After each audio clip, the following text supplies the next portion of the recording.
जी, last time हम देख रहे थे कि म्यूचुअल फोर्स क्या होता है। तो हमने ये देखा कि जो म्यूचुअल फोर्स है उसको हमने स्टडी किया कि कोई भी हमारे पास दो चार्जेस है। मैं कहता हूँ ये मेरे पास Q1 है जो पॉजिटिव है और ये Q2 है ये नेगेटिव है। तो अब हमारे पास दो चार्जेस हैं। हमने ये देखा था कि जो म्यूचुअल फोर्स है वो ये है कि अगर कोई से दो चार्ज एक दूसरे के ऊपर दूसरे के ऊपर क्या कर रहे हैं, फोर्स अप्लाई कर रहे हैं, तो वो जो एक दूसरे के ऊपर फोर्स अप्लाई करेंगे उस फोर्स को हम कहेंगे म्यूचुअल फोर्स। म्यूचुअल फोर्स से मुराद ये है कि नेगेटिव वाले ने पॉजिटिव वाले पे फोर्स अप्लाई की, पॉजिटिव वाले ने नेगेटिव वाले पे फोर्स अप्लाई की। तो इस वजह से हमने इनको कहा कि ये क्या है, ये म्यूचुअल फोर्स है। तो आज हम ये देखेंगे कि इनकी कूलम्ब लॉ की जो वेक्टर फॉर्म है वो क्या है। वेक्टर्स में हम इनको कैसे देखते हैं। फर्ज करें मैं कहता हूँ कि मेरे पास ये Q1 है और इधर Q2 पड़ा हुआ है। अब ये Q2 है मेरे पास, ये Q1 है। अब क्या कहते हैं कि जो Q1 है ये चार्ज Q2 पे फोर्स लगा रहा है, ये इस पे फोर्स लगा रहा है। तो इस फोर्स की डायरेक्शन यूँ होगी, कुछ इस तरह होगी। अब Q1 Q2 पे जो फोर्स लगा रहा है वो फोर्स ऑफ अट्रैक्शन भी हो सकती है, वो फोर्स ऑफ रिपल्शन भी हो सकती है, तो कोई भी फोर्स हो सकती है। तो अगर हम कहते हैं कि ये दोनों चार्जेस सिमिलर हैं, तो सिमिलर चार्जेस पड़े हुए हैं, तो सारी बात है अगर मैं देखता हूँ कि ये जो Q1 है ये Q2 पे क्या कर रहा है कि ये फोर्स ऑफ रिपल्शन अप्लाई कर रहा है। जब फोर्स ऑफ रिपल्शन अप्लाई होती है तो क्या होगा कि इस फोर्स पे इस चार्ज पे इस डायरेक्शन में फोर्स अप्लाई होगी। तो इस डायरेक्शन में जब फोर्स अप्लाई होगी तो मीन्स दैट Q1 जो है Q2 पे फोर्स अप्लाई कर रहा है। तो हम इसको मैथमेटिक्स में कैसे लिखेंगे, मैथमेटिक्स में ये लिखेंगे, फोर्स तो ऑलरेडी हमारे पास जो हम कूलम्ब फोर्स लिखते हैं वो है ही, लेकिन अब हम इसको कैसे लिखेंगे। हम यही लिखते हैं कि जो हमारे पास ये Ka है जिसको हमने प्रोपोर्शनैलिटी कांस्टेंट कह दिया था, तो ये Q1 है और इसके साथ ये Q2 है और क्या था, R² था, R² है। अब चूंकि हम इसको वेक्टर फॉर्म में देख रहे हैं तो वेक्टर फॉर्म में जब हम इसको लिखेंगे हम यही लिखते हैं कि ये मेरे पास जो फोर्स F है ये इज इक्वल टू क्या हो जाएगी, ये 2 1 इज इक्वल टू हो जाएगा ये K एज इट इज मैं लिखता हूँ कि ये Q1 है और इसके साथ क्या है, ये Q2 है R² और इनटू क्या है, R21 है। मतलब इस बात का ये है कि जो फोर्स ऑफ रिपल्शन अप्लाई हो रही है तो वो चार्ज Q2 पे अप्लाई हो रही है और अप्लाई को कौन कर रहा है, Q1 अप्लाई कर रहा है। तो जो हमारा वेक्टर बन रहा है, तो वेक्टर हमारा इस डायरेक्शन में बन रहा है जो कि हमारा क्या है, R21 है। तो ये भी हमारे पास वेक्टर है और ये जो हमारे पास फोर्स है ये भी अब वेक्टर फॉर्म में आ गई। अब इसका एक और केस देख लेते हैं। दूसरा केस ये है कि अगर मैं कहता हूँ कि ये मेरे पास Q1 पड़ा है और ये क्या है, Q2 पड़ा है। अब क्या होगा, मैं देखता हूँ कि ये जो Q2 चार्ज है ये Q1 पे फोर्स अप्लाई करता है। जब इस Q2 जो है Q1 पे जब फोर्स अप्लाई करेगा तो फोर्स इस डायरेक्शन में अप्लाई होगा। अब ये फोर्स ऑफ रिपल्शन जो इस पे अप्लाई कर रहा है या अट्रैक्शन अप्लाई कर रहा है, तो ये जब इस डायरेक्शन में होगी तो हमने देखा है कि ये पहले वाले केस से थोड़ा सा डिफरेंट है कि ये रिवर्स डायरेक्शन में है। अब ये जो रिवर्स डायरेक्शन में है, अगर हम सिंपली इसको लिखें तो सिंपली तो यही आएगा कि जो हम पहले फोर्स लिख रहे हैं कि Q1 Q2 divided by R²।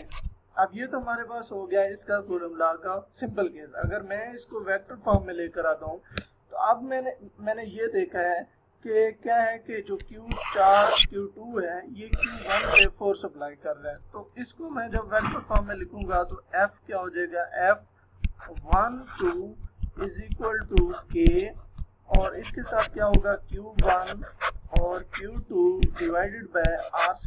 क्योंकि मैंने लिख दिया कि ये मेरे पास जो फोर्स है ये वेक्टर है, तो इसको जब मैं वेक्टर्स में लेकर आऊंगा तो ये मेरे पास क्या आज बन जाएगा, ये मेरे पास जो R है ये मेरे पास बन जाएगा R12। अब ये मेरे पास इसकी वेक्टर फॉर्म आ गई। इन दोनों रिलेशंस में यहाँ पे भी K की आप अपनी मर्जी से वैल्यू पुट कर सकते हैं, यहाँ पे भी आप मर्जी की वैल्यू पुट कर सकते हैं। जब आप इनकी वैल्यू पुट करेंगे आप जानते हैं कि K जो है K इज इक्वल टू होता है 1/4 पाई एप्सिलॉन नॉट। अब एप्सिलॉन नॉट हमने फ्री स्पेस का दिया कि जब हम दो चार्जेस की फोर्स ऑफ अट्रैक्शन या रिपल्शन देख रहे हैं तो हम ये देखते हैं कि इन फोर्सेस के दरमियान जो मीडियम है वो एयर है, और एयर से मुराद ये है कि फ्री स्पेस है। अब फ्री स्पेस होगा तो इससे मुराद यही होगा कि हमारे पास यहाँ पे एप्सिलॉन नॉट आ जाएगा। अगर मैं फर्ज करें कि इन दो चार्जेस के दरमियान, अगर इन दो चार्जेस के दरमियान मैं देखता हूँ कि मेरे पास जो इसकी मैं देखता हूँ कि अगर इन दो चार्जेस के दरमियान मैंने कोई मीडियम मतलब प्लेस कर दिया है, फर्ज करें मेरे पास ये है कि ये मेरे पास क्या पड़ा है, मेरे पास Q1 पड़ा है। मैं कहता हूँ कि ये मेरे पास Q1 है और इसके साथ ये क्या है, Q2 है। अब ये दो चार्ज पड़े हैं।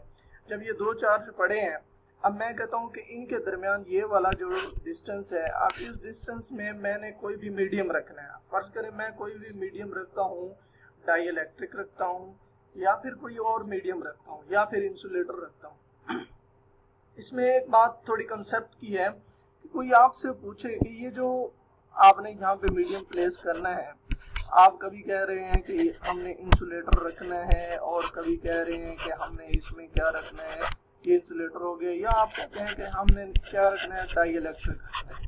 अगर आप डाई इलेक्ट्रिक रखें या इंसुलेटर रखें, क्या डाई इलेक्ट्रिक ही इंसुलेटर है, क्या इंसुलेटर ही डाई इलेक्ट्रिक है, तो इनमें कोई डिफरेंस है? ये दोनों सेम चीजें हैं।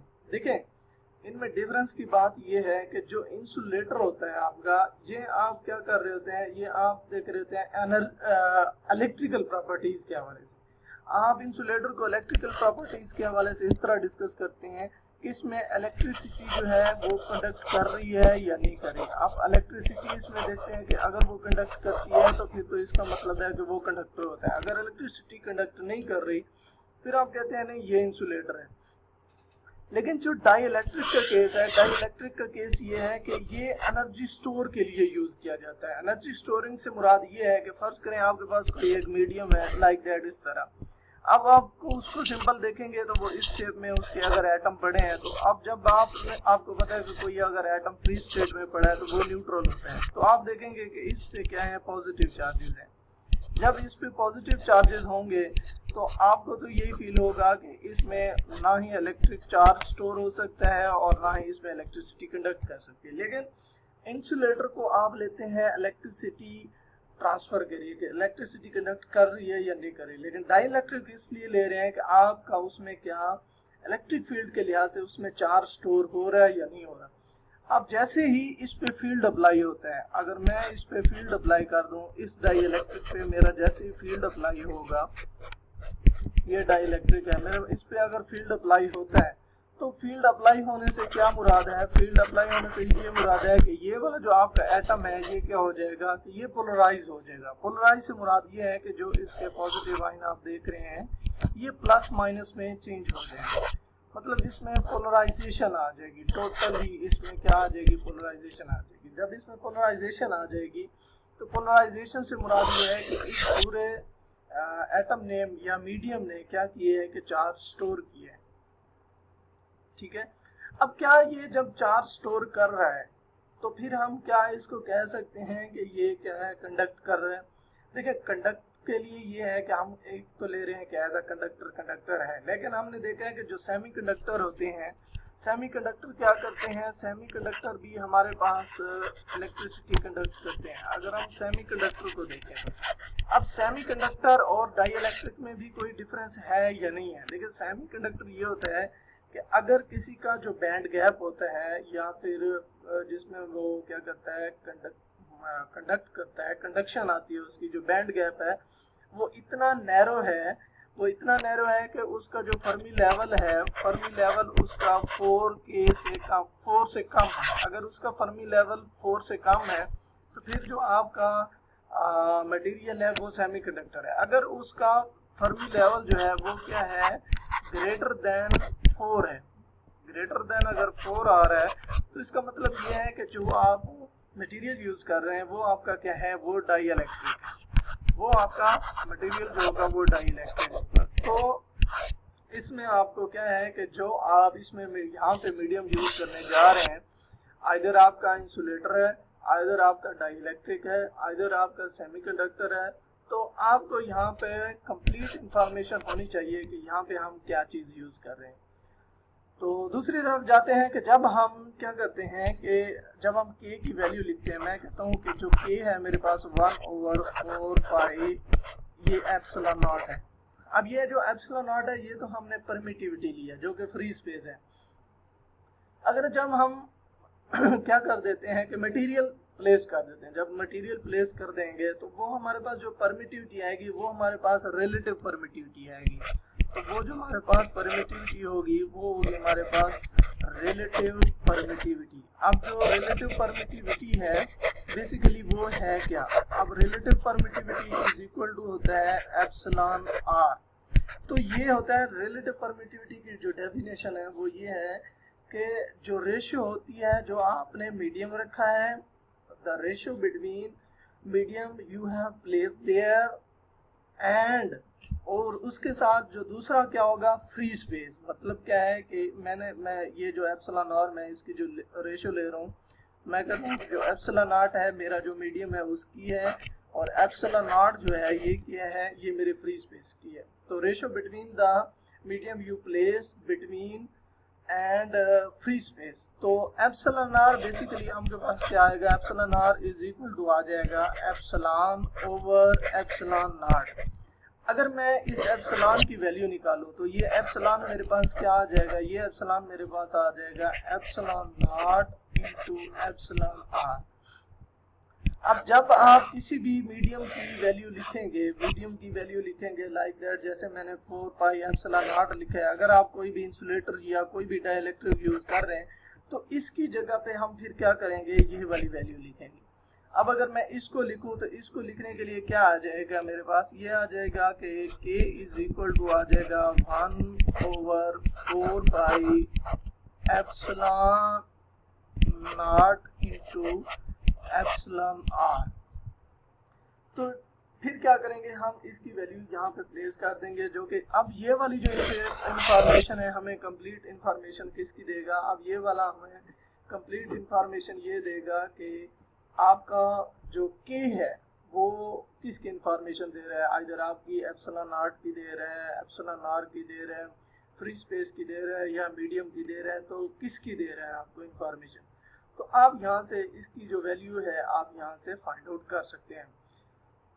तो दूसरा ये हो गया कि आपको एप्सिलॉन नॉट का भी कंसेप्ट क्लियर हो गया, एप्सिलॉन आर का भी हो गया कि यहाँ पे जो वैल्यू एक्चुअली हमने लिखी है वो किसकी है, वो बेसिकली हमारे पास किसी भी मीडियम की वैल्यू है।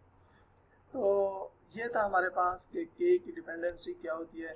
और दूसरा ये है कि ये जो हमारे पास एप्सिलॉन आर जिसको हम रिलेटिव परमिटिविटी कहते हैं, इसकी वैल्यू जो है वो मोस्टली ग्रेटर देन 1 होती है, 1 से कम नहीं होती है। अगर एयर की देख लें तो सबसे कम एयर की होती है जो कि क्या होती है 1.006। तो एप्सिलॉन आर की जो वैल्यू होगी वो ऑलवेज ग्रेटर देन क्या होगी। तो ये तरह के आपके पास वेक्टर फॉर्म क्या होती है, वेक्टर फॉर्म के साथ साथ आपका क्या है कि जो आप मीडियम प्लेस करते हैं किसी भी दो चार्जेस के दरमियान, तो आपके पास फिर क्या है कि Q1 और Q2 के दरमियान जो मीडियम है वो क्या है, आइदर डाइलेक्ट्रिक है, इंसुलेटर है, सेमीकंडक्टर है।